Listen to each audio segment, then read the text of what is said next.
Buongiorno and welcome to the beautiful city of Taranto in southern Italy for the pre-event press conference of the ROCKWOOL Italy Sail Grand Prix. I'm your host, Lisa Darmanin.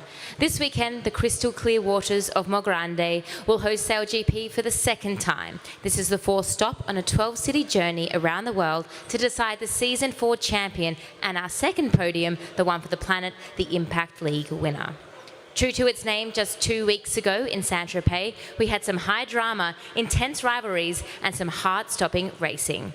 And a new event winner, meaning 3 different event winners in the season's first 3 events. So there's plenty to talk about. With that in mind, let's get going and welcome our drivers to hear what's in store for us this weekend. Winner of the last event in Saint-Tropez, Sir Ben Ainslie of Emirates Great Britain SailGP team. Winner in Los Angeles and finalist in France is Diego Bertin of Spain. Season 4 Championship standings leader, Tom Slingsby of Australia. Making his Taranto debut is Sebastian Schneider of Switzerland SailGP team. And returning to Taranto, it's Jimmy Spithill of the United States SailGP team.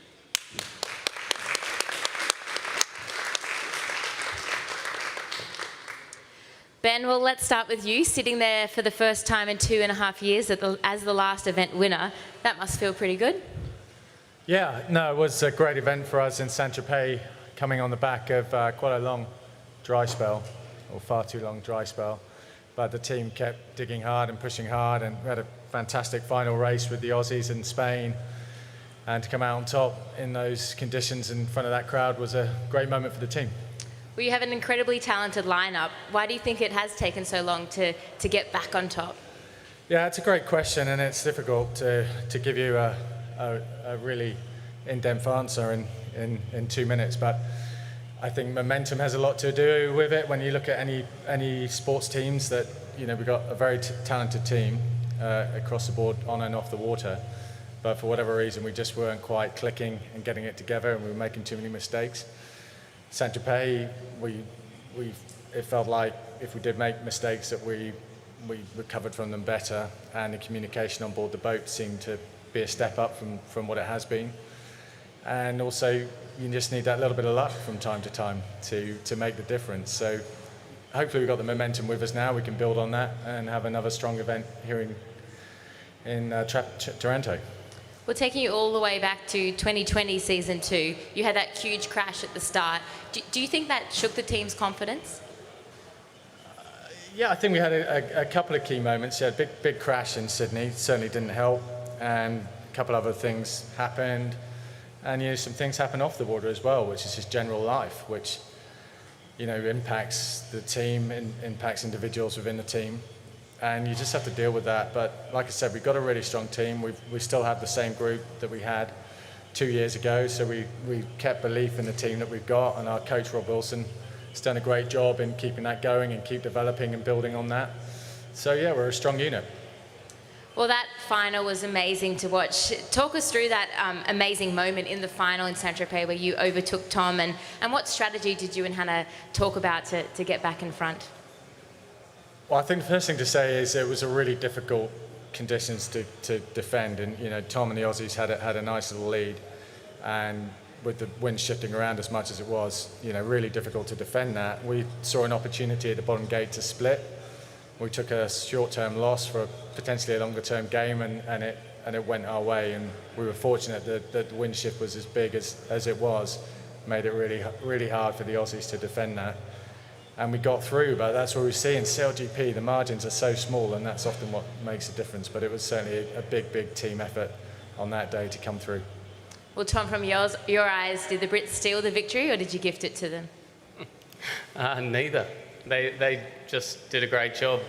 It's one of those things we went back and looked at and debriefed, and we said, what could we have done differently or better? And we actually feel we did the right things, and I'd say maybe 80 or 90% of the time, what we did would have been absolutely fine. But the British spotted a wind shift, we didn't, and they decided to take that side of the course. We knew they were going to split no matter what, and we just had to, as soon as they split, try to get over to them as quick as we can. But they did it at the perfect time. They timed it perfectly with the shift, and we weren't able to get across and cover them in time. We did get there, but we weren't able to pull off that foiling tack in light winds. So Look, honestly, that's sailing, and Ben and his team put themselves in the right position at the right time to have that opportunity for that wind shift, and you just got to take your hat off to them and congratulate them. That place where you tacked, was that a tactical error being too close or a boat handling error? Honestly, you see the wind speed, we've gone back and looked at the data, and the wind speed was dropping very, very quickly as we were coming across there.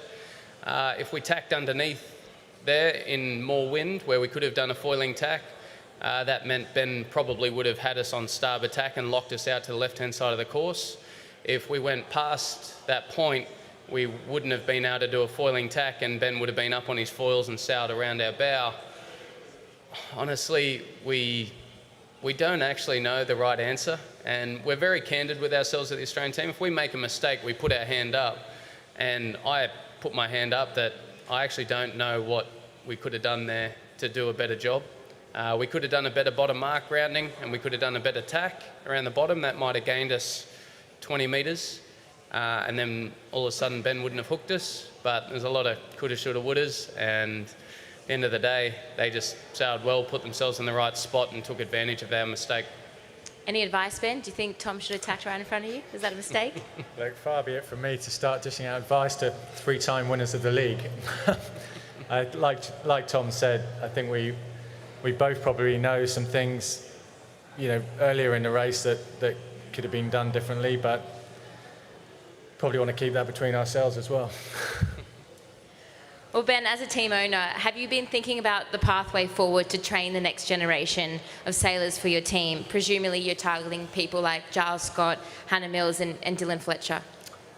Yeah, we have a Athena Pathway program, which is our route through from junior sailing through to Olympics and SailGP and other sort of major events that we're involved in, and that's a great opportunity for the youngsters to aspire to SailGP and that route through and giving them the tools and the training and the opportunities to do that.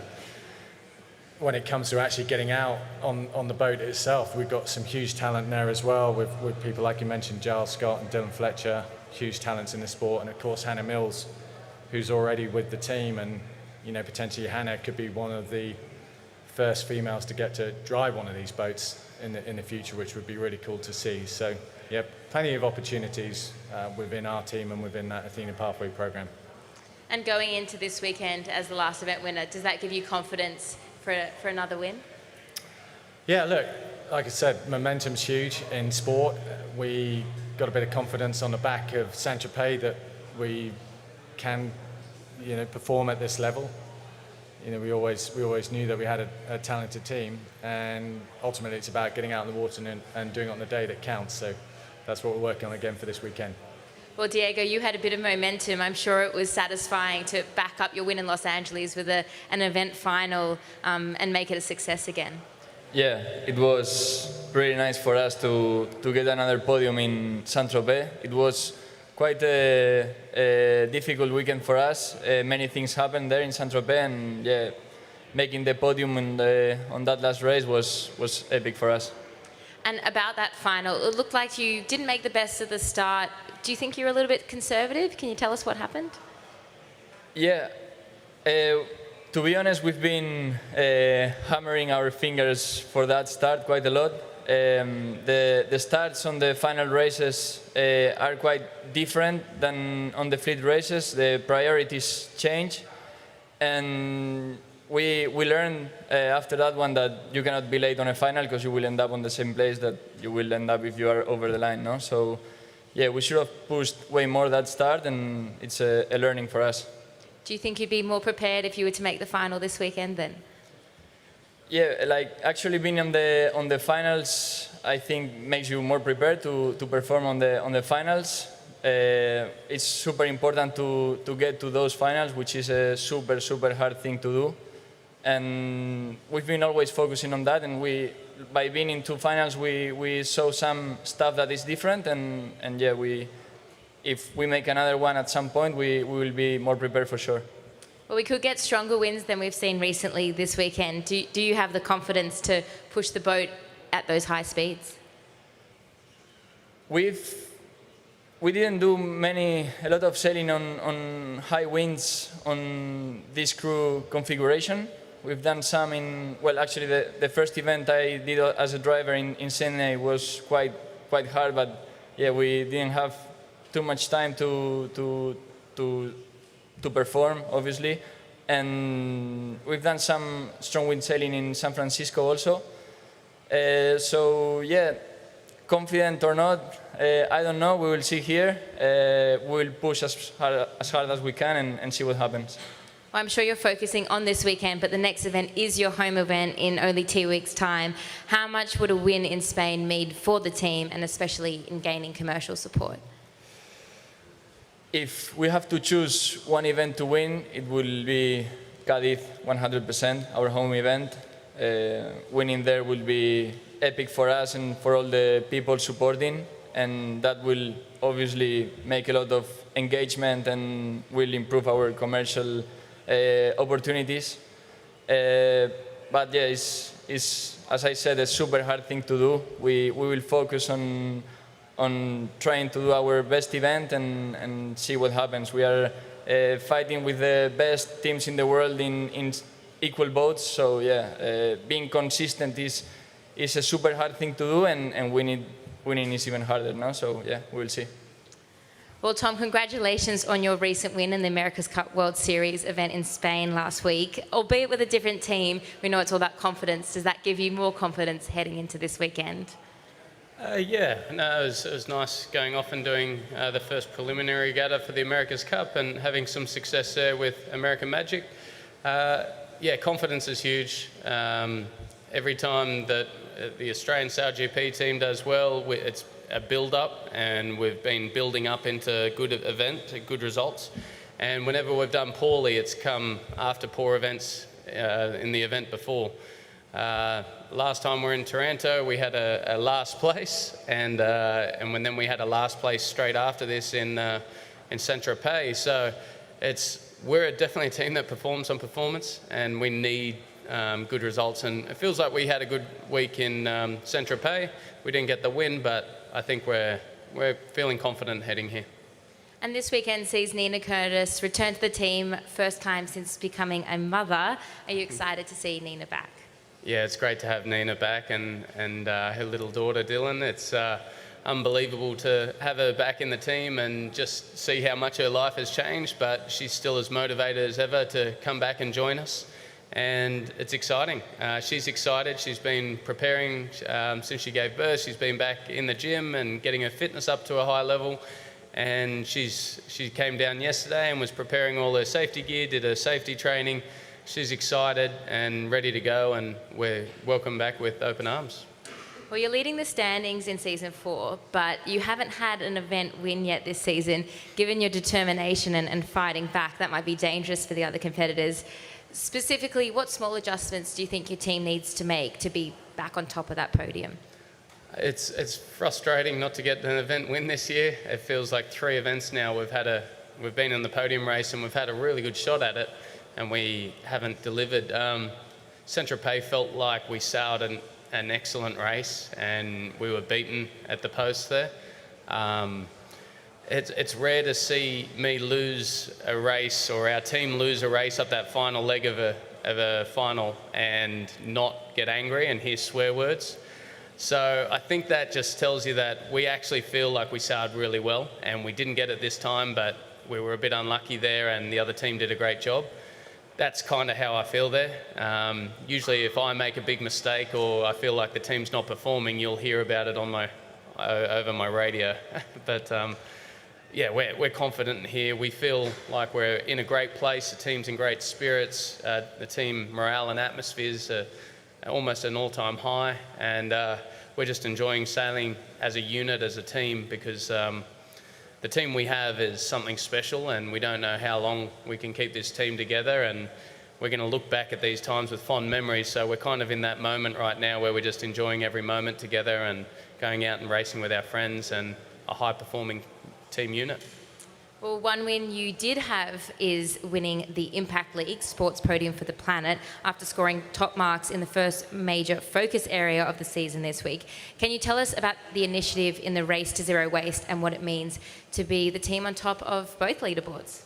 Yeah, that's amazing for us. We've never been ahead in the Impact League before, and a huge shout out to our team member Felicia Danby, who's done so much work at this. But our team came up with an innovative idea to use single-use plastics into which become as repair jobs while you're on the water for our fairings. When the boats have a big crash and they need to replace a fairing, they came up with a really amazing idea with single-use plastics, how we can do that repair on the water in a cool way. So ideas like that are things that are going to move the SailGP forward and move the Impact League forward and lower our footprint. And yeah, the fact that we're on top of the Impact League is, it's almost more satisfying than the actual points because we've never been up there before. And hopefully we can hold on as we go into this season. Well, one of your main rivals, New Zealand, is not here this weekend. Do you think they deserve compensation points for what happened? It's a good question. It's a hard one to answer. Competitive Tom is saying no, like bad luck, move on. But realistic Tom is saying, okay, well, I understand they didn't really make any mistake there. I think that sailing's made really progressive steps forward to get rid of redress and arbitration hearings because at the moment the result is decided on the water, and I think that's a big improvement in previous sailing editions and sailing leagues. But at the same time, SailGP doesn't have spares and they can't just come in and the next day head out with a new part, new wing. So I think they do, personally I believe they do deserve to be compensated for that and some sort of redress. But when SailGP does get some spares there, I like the idea of no redress, and what happens on the water stays on the water. Sometimes it'll be bad luck, sometimes it'll be bad management, but I like the idea of the result getting decided there and then on the water. Seb, it's your first time for SailGP in Taranto. I'm sure you're keen to get out there and see what the waters have to offer here in southern Italy. Yeah, for sure. I think we're all excited to get some good breeze. It's been a while we didn't race those boats at high speeds, and of course the Italian crowd is very passionate as well, so I'm sure we'll have some nice atmosphere here, and we're super excited to go on the water today and see how it's like. And you've got Glenn Ashby back on the wing this weekend. Do you think that will help your performance? Yeah, sure. I think it was always, we knew that event we would lose our wing trimmer just as a one-off, and having Glenn as a backup is quite a luxurious replacement, and he's been part of the team for a long time. We know him well, and he knows those kind of boats and those kind of wings really well. So we sailed with him already in San Fran and in similar setups, same board, same wings. So we're pretty confident heading into that event with him. You have been struggling this season. What do you think you need to do to turn those results around? I think it's really simple. It's just the starts. The whole team is doing a great job around the racetrack. We've had some good comebacks in Saint-Tropez, but I feel, if we start in front, I feel we're really able to fight the top teams. If we start at the back, we might come back in some races, but not all of them. So, we're really looking at the starts this weekend. Well, many of the drivers have been here in Taranto. Is it tough to have little preparation time when other people have sailed here before? I don't think so. I think the conditions will be very different to what they had 2 years ago, and for me, it's more the time in the boat, in the actual F50, rather than the time in the venue. It's varying a lot depending on the sea state, on the wind conditions you have. And in the end, all the style of races we're doing, they're pretty similar, but it's really your capability of maneuvering the boats well and sailing the boats clean that makes the biggest difference. Well, Jimmy, what do you remember of your last time out in Taranto? It was an eventful event for the team. Buongiorno Lisa. Buongiorno. Buongiorno tutti. Scusa, però mio italiano non va bene.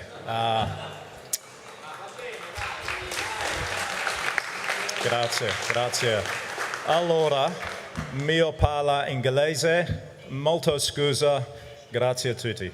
So I'm going to speak in English just so my friends here on the left can understand what I'm saying, and at the same time I don't damage an incredibly beautiful language. But it is great to be back in Italy. As everyone knows, It's one of my most favourite places to live and to race. We enjoyed a fantastic series when we were here in season 2.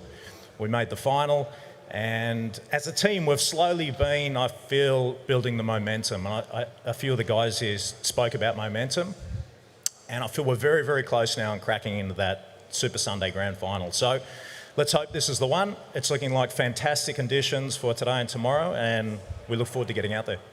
Well, it seemed like you almost had the chance to recreate the magic of that Season 3 Saint-Tropez win last weekend, but it all went wrong on day 2. What happened? It was pretty interesting. It was pretty interesting listening to Tom and Ben discuss what happened in that final, and it was as if they were explaining our race 5, in that we were in great position. We just needed one decent result out of race 4 and 5. We had a great start. We're up there mixing it up for the lead, I think with Tom. And we debriefed, we went back and looked at the race, and I just don't know what we would have done differently. It was such a dynamic racetrack with the conditions. It was very, very difficult, especially with all of the teams involved, to sail defensively, and it was one of those things. So at the end of the day, the other teams did a better job, and it was exciting because during that race, I mean, if you listen to the commentators, it's like they're trying to solve some mathematics equation, because every single mark rounding or cross, there was a different team that could make it into the final. So yeah, look, full credit to the top 3 that went through, and to the British too for getting a win. Well, you're keeping it exciting for fans because you had the first capsize of the season in Saint-Tropez as well. We heard you laughing at the Swiss a few minutes before doing something similar. Do you think that was karma for actually putting it over? Yes, 100%. Alberto. I agree. Yeah. It just goes to show to not get too far ahead of yourself. And what's the mood in the US team currently? Yeah, I think there's excitement. The fact that the hard work we are doing in between the events, I feel like is starting to pay off. I thought we had some great races. We were in the running on the Sunday to go. I mean, we came into Sunday a point off the lead and a real chance at making that grand final race. And it's a real time game. You know, you're seeing, if you look at Diego and the Spanish team, you look at the Danish team, there hasn't been a shortcut just to go out there and start winning. Now we're starting to see those teams starting to click and really push at the top end. You know, we're starting to get some hours up as a new team after the last season together. And yeah, again, let's see. At the top level, it's the little things that matter, and we're hoping for a good race. Well, we might pause there and take a moment to take a few questions from the floor, but thank you all for your time. If there's any questions, we might have time for 1 or 2. Just pop your hand up.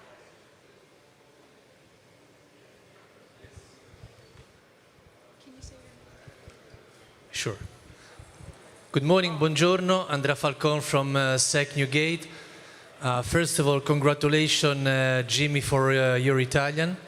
You are the driver, helmsman of a very important Italian team, Luna Rossa, so the Italian fans are really appreciating the efforts that you're making to learn to speak Italian. I don't know who your teacher is, but good. This is a question for all of you, just a short quote.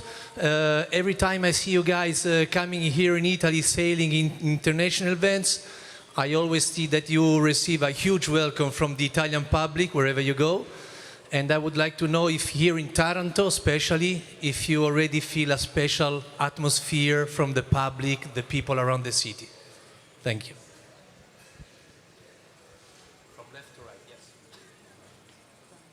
We might just get Jimmy to answer that if that's okay. Yeah, sure. I mean, yeah, the Italian fans are some of the best in the world. Everyone knows that. They're very, very passionate. They have a huge love for the ocean and the water and racing and sport in general.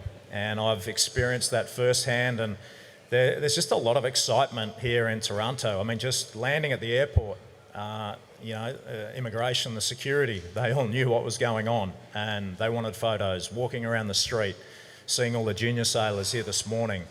It's one of the best places to hold a sailing race, especially one of the top events, if not the top event, being SailGP. So yeah, it's awesome. It's such a cool place to race. We have to let our drivers go shortly, but maybe Ben, you can comment on that as well. I was going to ask Jimmy, I was thinking about this. You've been with Luna Rossa for 20 years, and that's the best you've got. No, seriously, it was actually quite impressive, much better than my Italian. But no, it's true. Italy is just such a passionate sailing nation. Every time you come here, you know that the locals are going to be behind the event, and it's going to be an incredible support on and off the water. And that's, as sailors, we want to be out there performing in front of a passionate crowd. So thanks everyone for digging in and hosting us here in Taranto. Well, thank you all and good luck for this weekend. Before we welcome our second group of athletes, we'll take a quick break to reset. Please stay in your seats and we'll be back in just a few minutes. Thank you.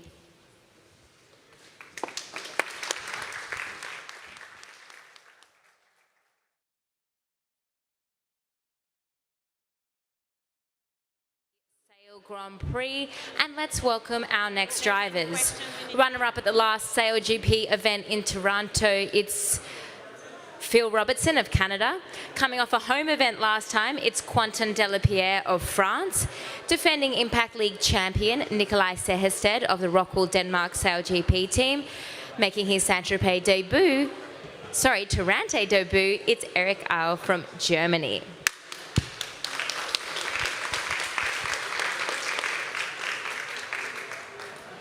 Nikolai, somewhat of a home event this weekend with ROCKWOOL as its title sponsorship. Does it feel a little bit like that? Definitely in terms of intensity and how busy we are, it definitely feels like a home event. But no, it's a really fun week for us, and we look forward to it. And we have a lot of activities going on in the city, but obviously also with the boats. So busy but fun, and we're enjoying it. Well, we have to look back to Saint-Tropez. You lost a place in the final at that very last mark. What happened? I think we have to look forward, to be honest, instead of this weekend. But no, we just got a little bit wrong in terms of our communication. I thought I had to beat GBR, but all I had to do was actually beat Germany and USA to get in the final. So we didn't really need to do that dial-up. So there was a bit of a misunderstanding, and yeah, in the end of the day, my mistake, and we'll learn from it and try not to do that again. Well, regardless of that, looking at your team, positives, you've been extremely consistent across the season. What do you put that down to? It's always been a goal of ours. It's just consistency, because most of the time that will get you some good scores either in the season but also in the events. So we just try to not take too many risks and try not to hit too many boats, Phil. And then, consistency. I can highly recommend it. It really sets you up well for your weekend. We'll get to that in a moment, but Nikolai, you have a lot going on off the water, as you said. You also have a lot of great initiatives with your purpose partner. Can you tell us what the team is up to here in Toronto? Yeah, as I said, it's a really busy week and we have a lot of activities. We're doing, we have 400 high school students right now doing different lectures about the oceans. We also have a ROCKWOOL Summit right now, a networking event where we have different paintings all over the city. Yeah, we have a seahorse house. We just got a lot of activities. We basically just want to try to engage with the local people and try to leave a legacy instead of just hit and run, disappear. Then we want to leave something behind. So we're just trying to do a lot of engagement with local and the city. Well, you said it is about looking forward as well, and looking forward to this weekend. Are you happy that you get to move forward quickly and get out racing pretty soon after the last event? Yeah, I think pretty much everyone except the ones winning is pretty keen to get racing again and fix the mistakes. So yeah, same for us. We're very happy that we can get back on the water and forget about Saint-Tropez quickly and move on. Well, Phil, you alluded to some events that occurred a couple of weeks ago. It was a disappointing event for you in Saint-Tropez, with the team showing a lot of potential last season, but you've struggled a little bit this season.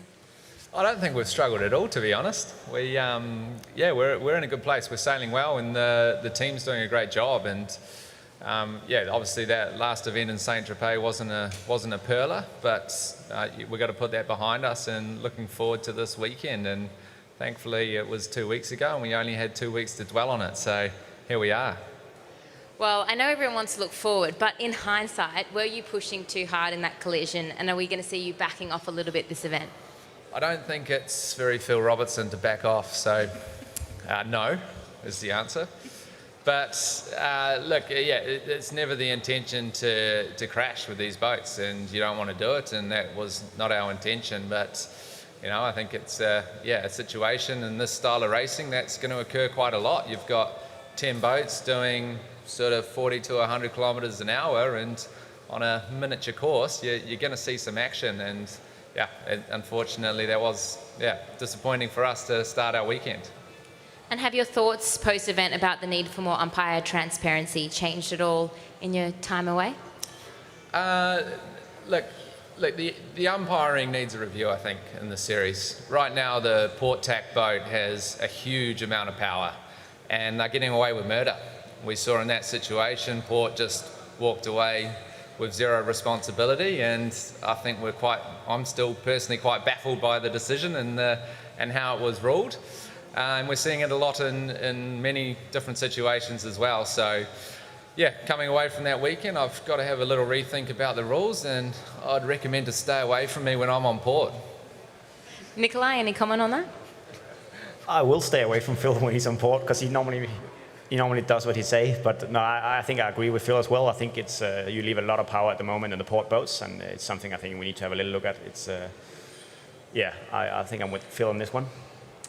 Well, Phil, you had a good result last time you raced here in Toronto. Does that give you confidence going into the weekend of racing here?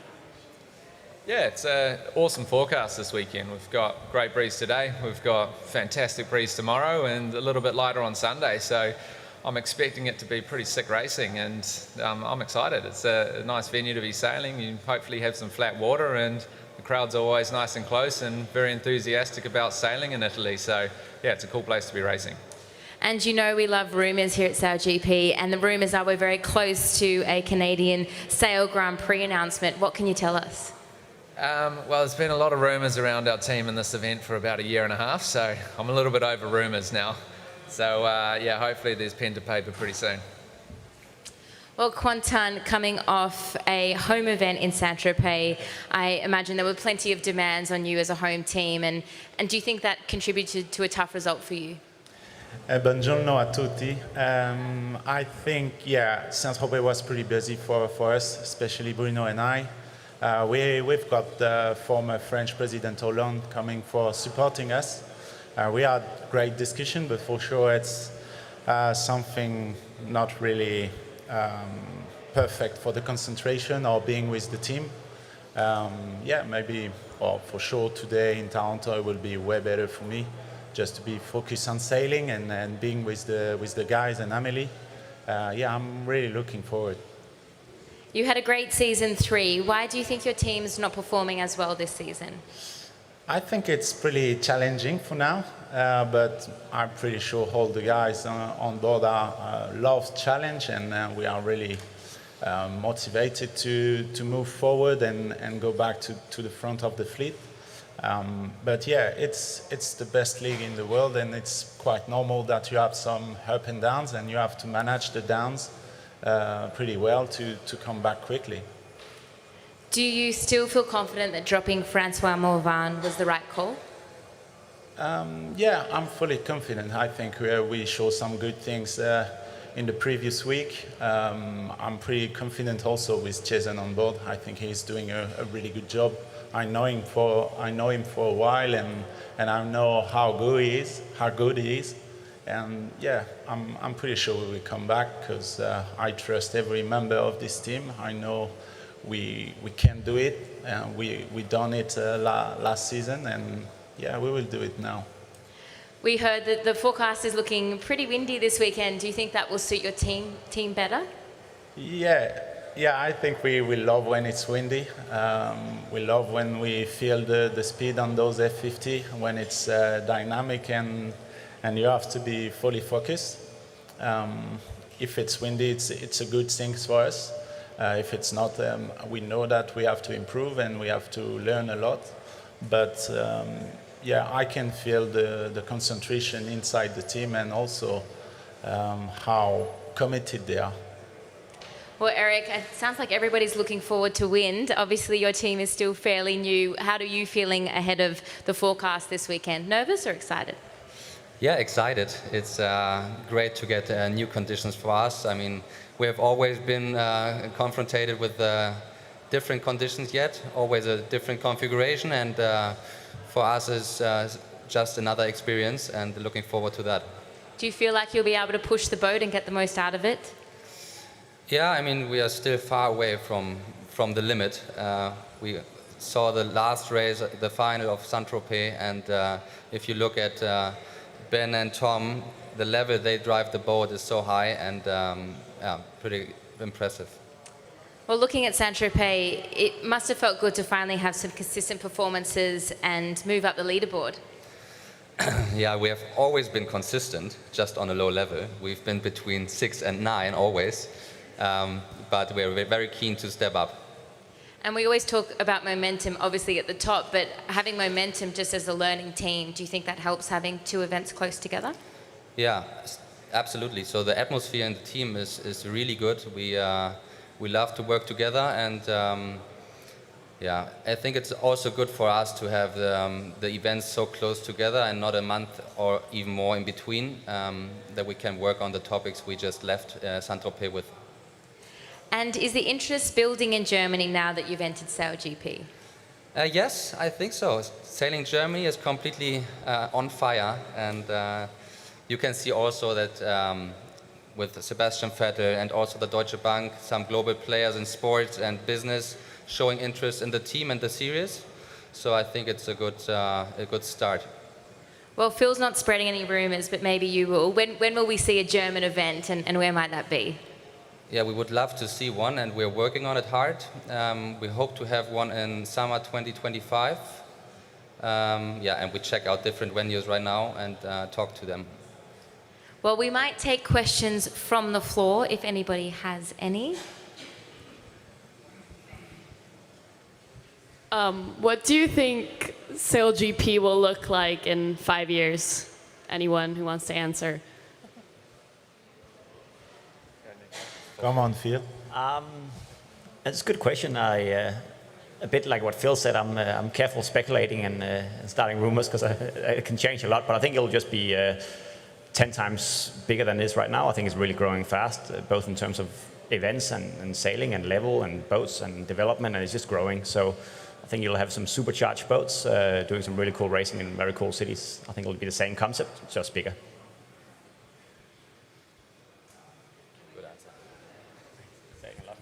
Hello, good morning. Andrea Falcon from Sec Newgate. This is a question from Delapierre. You are the speed record holder.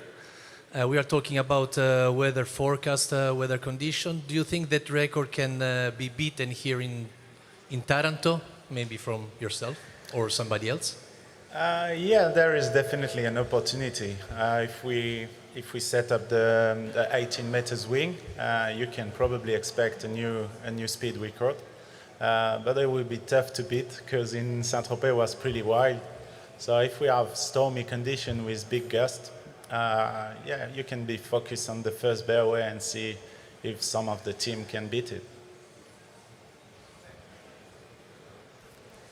Well, a big thanks to our drivers for their time. I know you have to get out on the water and get training here in Taranto. And thank you everyone for joining the opening press conference. Just a reminder that racing gets underway this Saturday and Sunday just after 1:30 p.m. local time. Head to sailgp.com for more info and tickets for this weekend. If you can't make it to the event, fans in Italy can watch the racing on RAI or head to sailgp.com/watch for details of how to see the action all around the world. Good luck to everybody.